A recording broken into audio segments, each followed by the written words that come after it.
Breaking. Supreme Court stays Madras High Court judgment quashing compassionate appointments for Karur tragedy victims. Bench also asked what the problem is with the state giving employment to the victims of a tragedy. எல்லாருமே article 162 of the Constitution of India பத்தி கட்டாயமா தெரிஞ்சு. சட்டம் இல்லாமலேயே article 162 கீழே GO issue பண்ண முடியும். Executive பவர்ஸை யூஸ் பண்ணி அப்பாயின்மெண்ட்ஸ் கொடுக்க முடியுங்கிறது தான் டிபேட் 1 உடைய கன்க்ளூஷன். ஸ்டேட்ல ஆக்ட் பாஸ் பண்ணியிருந்தா அதை உட்பட்டு தான் ஆர்டிகல் 162 கீழே நீங்க கொடுக்க முடியும், இல்ல அந்த சட்டத்தை உட்பட்டு பண்ண முடியும். கரூர் டிராஜடி விக்டிம்ஸ்ல பாதிக்கப்பட்டவங்களுக்கு கொடுக்க முடியுங்கிறது தான் ஆர்டிகல் 162 கீழே நம்ம புரிஞ்சுக்க வேண்டியது. கவர்மெண்ட் ஆர்டர் இஷ்யூ பண்ணி கரூர் டிராஜடி விக்டிம்ஸ்க்கு வேலை வாய்ப்பை உருவாக்கி கொடுத்தது வேலிட். லீகல் டாக்ஸ் நேயர்களுக்கு அன்பு வணக்கங்கள். சுப்ரீம் கோர்ட் கரூர் டிராஜடியில் இறந்தவங்களுக்கு அவங்க குடும்பங்களுக்கு honourable chief minister of Tamil Nadu Thalapathy Vijay அவர்கள் கொடுத்த அப்பாயின்மெண்ட்ஸ் மேலே மெட்ராஸ் ஹை கோர்ட் கொடுத்த ஸ்டேவை வெக்கேட் பண்ணிட்டு முக்கியமான அப்சர்வேஷனை கொடுத்துருக்காங்க. அந்த அப்சர்வேஷனை கட்டாயமாக பொதுமக்கள், அது மட்டும் இல்லாமல் சட்ட மாணவர்கள், சட்டம் பிராக்டிஸ் பண்ணுறவங்க எல்லாருமே தெரிஞ்சுக்கணும். இதில் வந்திருக்கக்கூடிய அப்சர்வேஷனை தாண்டி article 162 of the constitution of India பற்றி எல்லாரும் தெரிஞ்சுக்க வேண்டியது மிக மிக அவசியம். அப்படி பார்க்கும் பொழுது என்ன ஹெட்லைன்ஸ் வந்திருந்ததுன்னா, breaking, Supreme Court stays Madras high Court judgment quashing compassionate appointments for Karur tragedy victims. Very very important. Madras high Court என்ன பண்ணியிருக்காங்கன்னா, கரூர் டிராஜடி விக்டிம்ஸ்க்கு கம்பேஷனேட் அப்பாயின்மெண்ட் கொடுத்ததை மெட்ராஸ் ஹை கோர்ட் குவாஷ் பண்ணாங்க. அதாவது கொடுக்கக்கூடாது அப்படின்னு சொல்லி குவாஷ் பண்ணதுக்கு மேலே ஸ்டேட் ஆஸ் பர் ஆர்டிகல் 12, அதாவது தமிழ்நாடு கவர்மெண்ட் ஸ்டேட் அப்படிங்கிற டெஃபினிஷனில் கான்ஸ்டியூஷன் ஆஃப் இந்தியாவில் வரதுனால அவங்க அப்பீல் போகிறாங்க சுப்ரீம் கோர்ட். எந்த ஜட்மெண்ட் மேலேனா, மெட்ராஸ் ஹை கோர்ட் குவாஷ் பண்ணாங்க இல்லையா, கம்பேஷனேட் அப்பாயின்மெண்ட் கொடுத்தது, அதாவது கரூர் டிராஜடி விக்டிம்ஸ்க்கு. அது மேலே தமிழ்நாடு அரசாங்கம் சுப்ரீம் கோர்ட்டுக்கு மேல்முறையீடு பண்ணுறாங்க, அப்பீல் போகிறாங்க. அப்பீல் போனதில் தான் முக்கியமான அப்சர்வேஷன் சுப்ரீம் கோர்ட் பெஞ்ச் கொடுத்துருக்காங்க. என்ன கொடுத்துருக்காங்க அப்படின்னா, அந்த குவாஷை ஸ்டே பண்ணது மட்டும் இல்லாமல் கம்பேஷனேட் அப்பாயின்மெண்ட்ஸ் கொடுக்கறதுக்கான ஸ்டேட்டுக்கான பவர்ஸ் உண்டா. Article 12 of the constitution of India Tamil Nadu அரசாங்கம் ஸ்டேட்டுங்கிற டெஃபினேஷனில் வரும்பொழுது ஸ்டேட்டுக்கு பவர் உண்டா அப்படின்னு பார்க்கும் பொழுது article 12 read with article 162 of the constitution of India மிக அவசியமாக தெரிஞ்சுக்கணும். அதுக்குள்ளே போகிறதுக்கு முன்னாடி நம்ம என்ன மாதிரியான அப்சர்வேஷன் சுப்ரீம் கோர்ட் கொடுத்துருக்காங்கன்றதையும் தெரிஞ்சுக்கணும். சுப்ரீம் கோர்ட் என்ன சொல்லியிருந்தாங்கன்னா, the Madras High Court's order which struck down a government order passed by the Tamil Nadu government order passed by the Tamil Nadu government granting compassionate appointments to victim families in the Karur stampede tragedy. உங்களுக்கெல்லாம் தெரிஞ்சிருக்கும் Karur stampede tragedy பற்றி. போன வருஷம் September 29ஆம் தேதி கரூரில் stampede நடக்குது. அப்போ ஏன் நம்ம சொல்லியிருந்தோம், அதுக்கான ரீசன் ஃபெயிலியர் ஆகப்பட்டது அப்போ இருந்த திராவிட முன்னேற்ற கழகம் ஆட்சியில் தான்.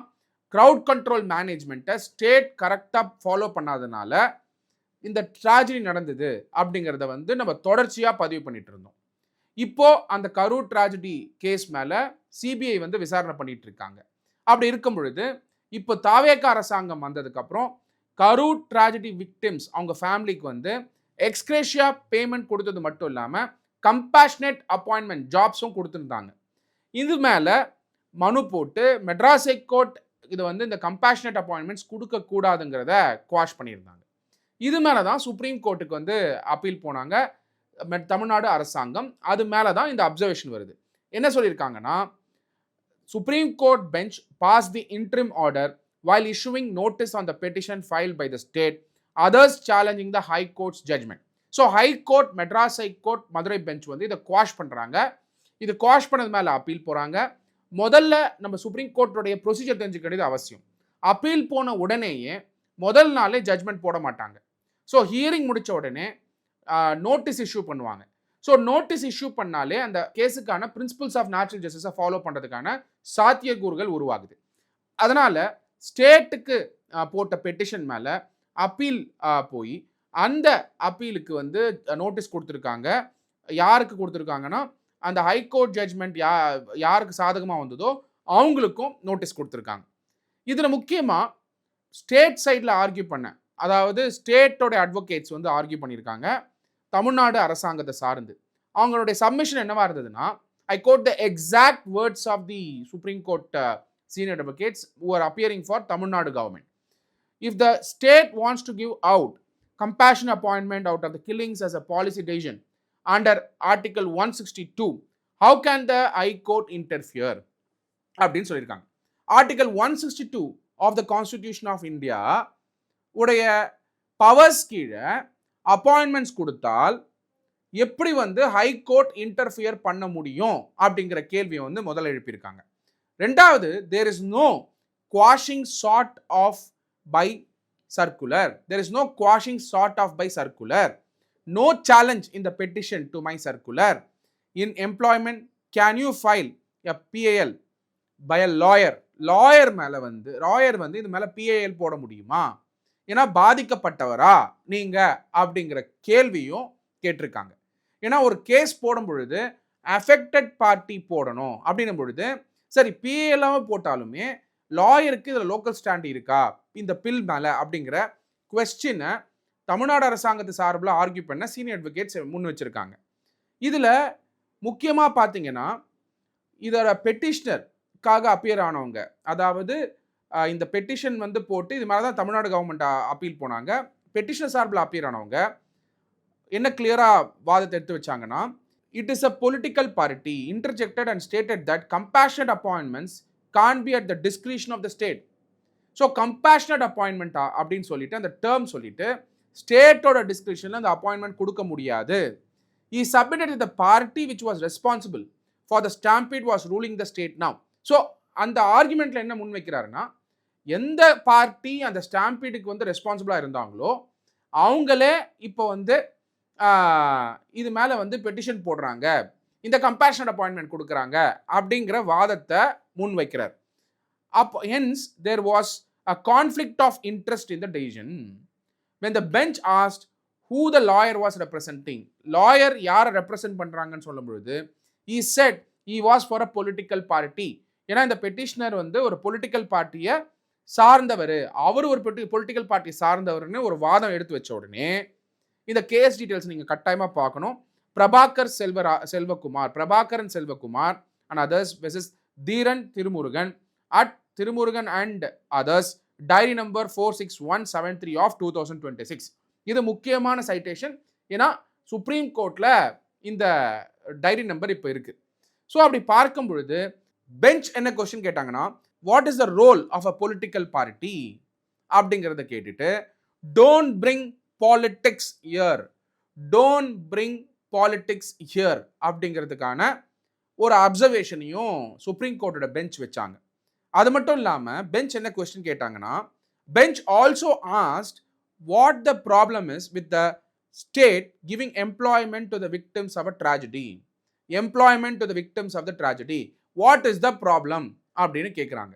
ஸ்டேட் வந்து ட்ராஜடியில் இறந்தவங்களுக்கு எம்ப்ளாய்மெண்ட் கொடுத்தா ப்ராப்ளம் என்ன அப்படிங்கிறத வந்து பெஞ்ச் கேட்டிருக்காங்க. Very very important observation by the Supreme Court. சப்சிக்வெண்டா பெஞ்ச் என்ன அப்சர்வ் பண்ணாங்க, சுப்ரீம் கோர்ட் பெஞ்ச் என்ன அப்சர்வ் பண்ணாங்கன்னா, I quote the exact words of the bench. A stampede took place, something very unfortunate happened, some hundreds of people died. Now if the government decided that the family members should be provided with some succor, and suppose they would have decided to compensate them with money, would you have objected? ஒரு சமயம் அந்த ஃபேமிலிக்கு ex gratia பேமெண்ட்டா பணம் கொடுத்திருந்தால் நீங்க object பண்ணியிருப்பீங்களா அப்படின்னு கேட்கும் பொழுது, who are you to question the policy of the government? நீங்க ஏன் policy of the government question பண்றீங்க? saying no employment should be given. Suppose if the sole earning member has died in the stampede and there is nobody else in the family who is earning, shouldn't the government give some employment to son or daughter or wife as per their educational qualification? கொடுக்க கூடாதா? Education qualification சார்ந்து கொடுக்க கூடாதா, வேலை கொடுக்க கூடாதா அப்படிங்கிற கேள்வியை எழுப்பியிருக்காங்க Supreme Court bench. Very very important. ஒரு பிரெட் வினர் இருக்காரு, அந்த குடும்ப தலைவர் இருக்காரு, அவர் இறந்து போயிடுறாரு. இறந்து போன உடனே இந்த ஸ்டாம்பீட்ல இறந்து போயிடுறாரு. அவருக்கு வந்து ஒரு காம்பன்சேஷன் கொடுத்திருந்தா அப்ஜெக்ட் பண்ணியிருப்பீங்களா? கட்டாயமா பண்ணியிருக்க மாட்டீங்க.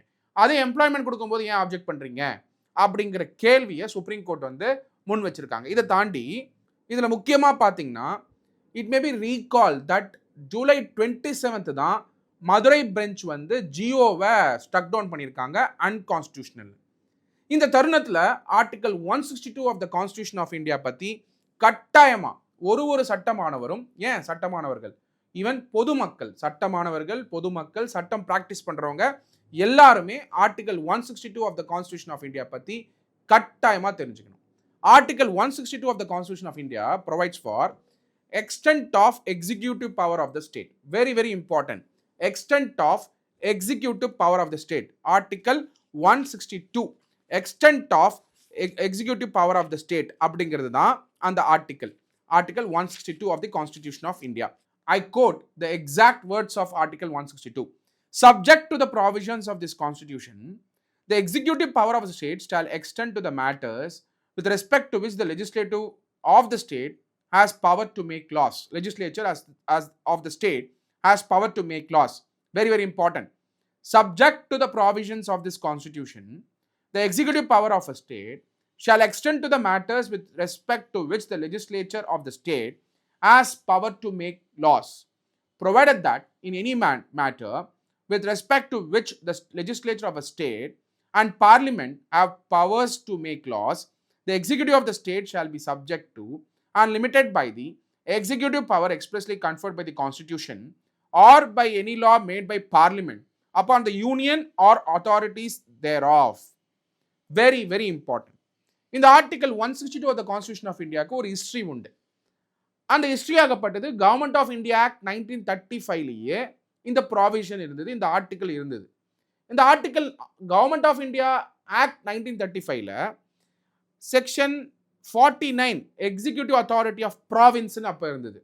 அதுக்கப்புறம் என்ன நடக்குதுன்னா, first draft of constitution by the constitution adviser, first draft of the constitution by the constitution அட்வைசரில் section 124 extent of the executive authority of province அப்படிங்கிறத திருப்பி கொண்டு வந்தாங்க.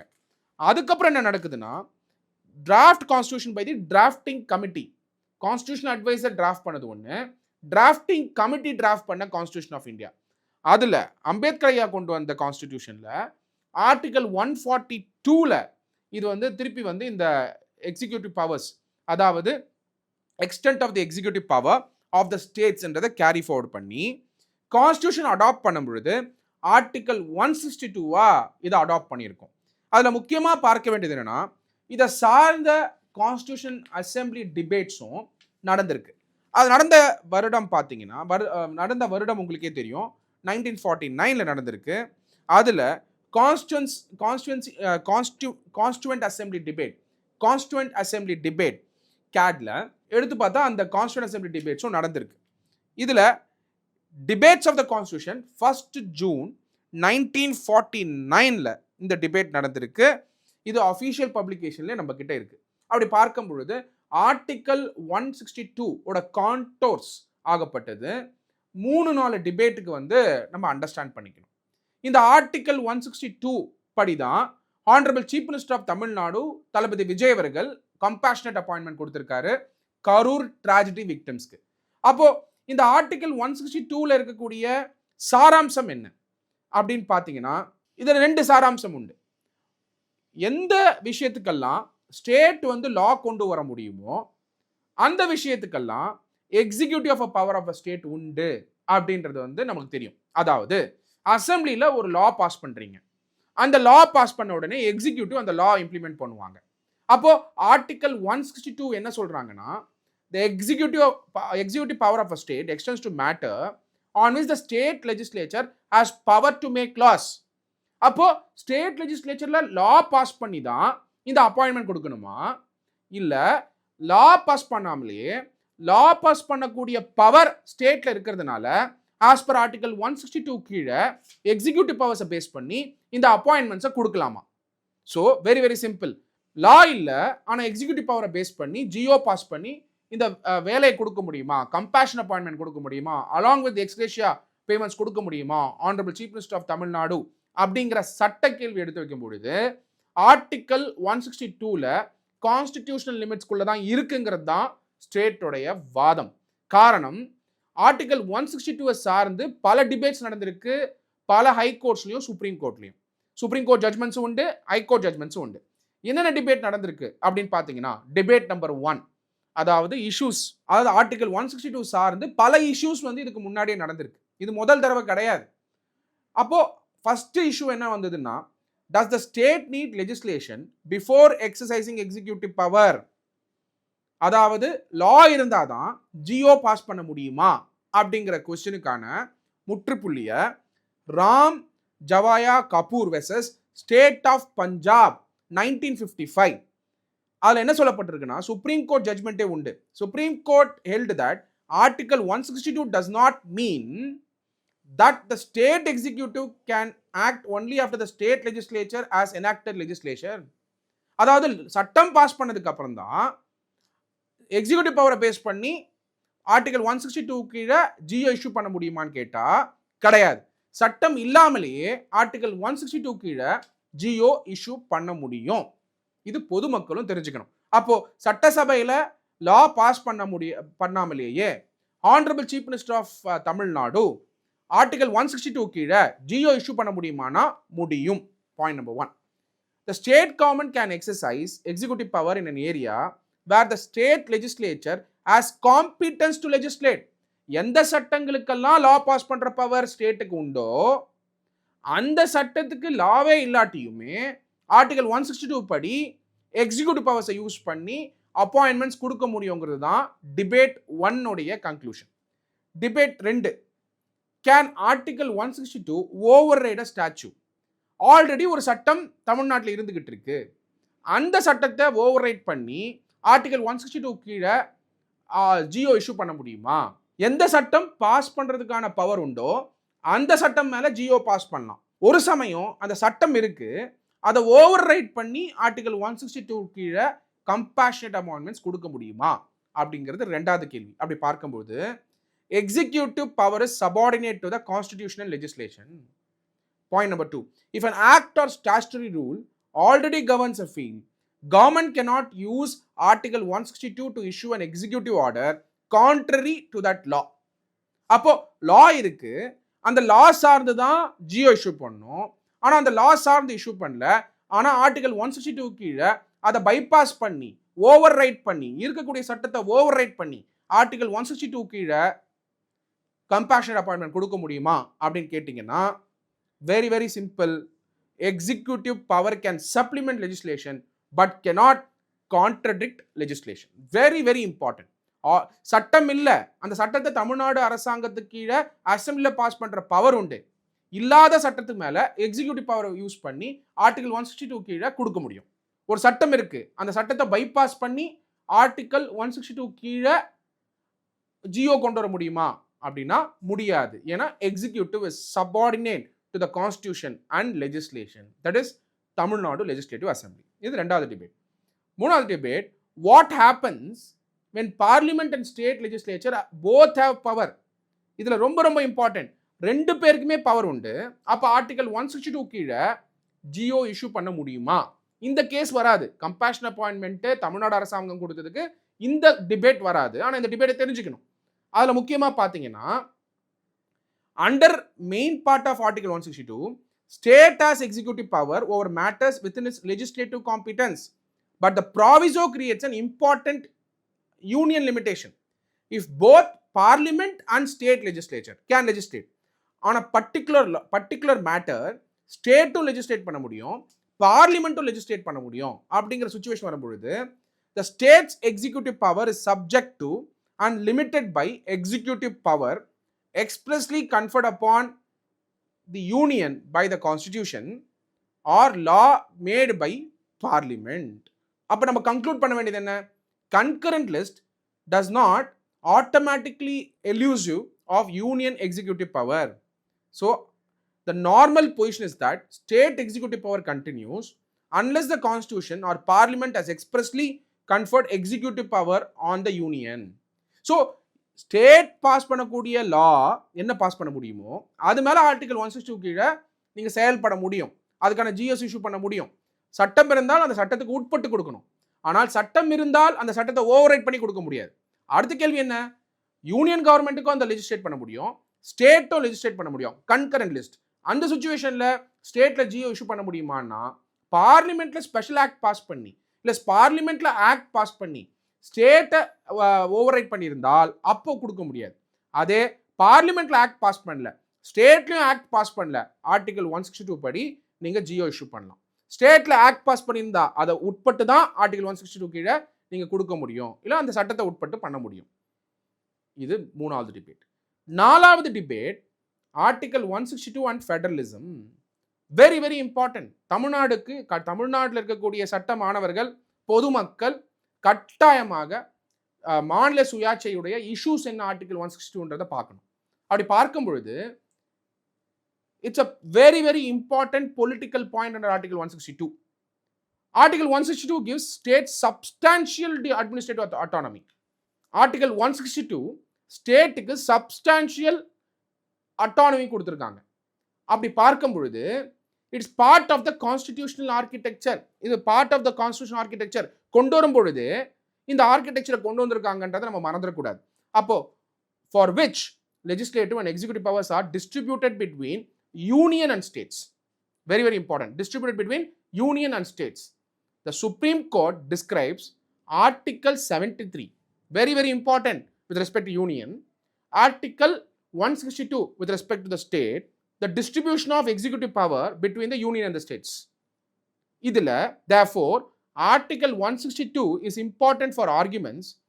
Engallam state autonomy, engallam cooperative federalism, engallam competitive federalism, centralization of administrative power, union intervention in state subjects, concurrent list administration, centre state relationships. அப்படி பார்க்கும் பொழுது ஸ்டேட்ல லா இல்லை, அந்த இல்லாத லாக்கு ஆர்டிகல் 162 கீழே நீங்கள் செயல்பட முடியும். எக்ஸிக்யூட்டிவ் பவர்ஸ் வச்சு honourable chief minister of Tamil Nadu வந்து ஜியோஸ் பாஸ் பண்ண முடியும். ஒரு சமயம் ஸ்டேட் பாஸ் பண்ணக்கூடிய சப்ஜெக்ட் மேலே லா பாஸ் பண்ணி ஓவர்ரைட் பண்ணாலும் நம்ம 162 வச்சு நம்ம ஆர்கியூ பண்ண முடியும். ஸோ அப்படி பார்க்கும் பொழுது இந்த சுச்சுவேஷன் ஃபெடரலிசம் சுச்சுவேஷன் கிடையாது.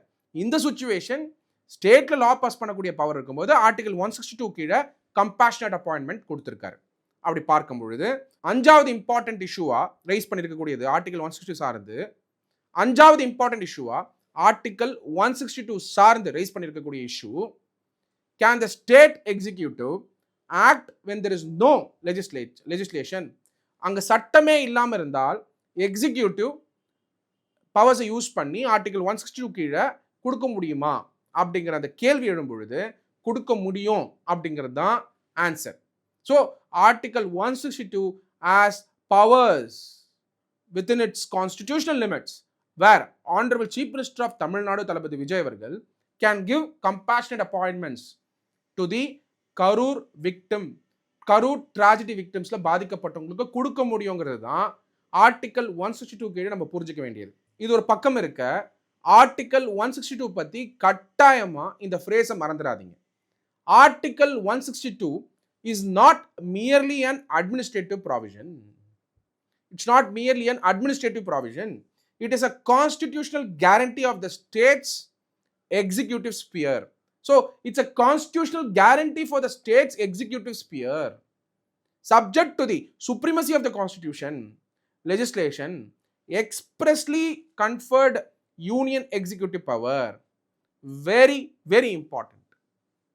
It's not merely an administrative provision. The state government, it's not merely an administrative provision. State வந்து பாஸ் பண்ணக்கூடிய ஜியோ லா இல்லாத பொழுது அது கான்ஸ்டிடியூஷனலா அப்படின்னு கொஸ்டின் வச்சிங்கன்னா, சட்டம் இருந்து அந்த சட்டத்தை பைபாஸ் பண்ணா அன்கான்ஸ்டிடியூஷனல். சட்டமே இல்லை ஆனால் ஆர்டிகல் 162 கீழே honourable chief minister of Tamil Nadu Thalapathy Vijay அவர்கள் கம்பேஷன் அப்பாயின்மெண்ட் எக்ஸ்கிரேஷியா பேமெண்ட்ஸ் கொடுத்திருக்காரு as a government policy-னா it is constitutional, it is unlawful, it is lawful, it is constitutional, it is lawful.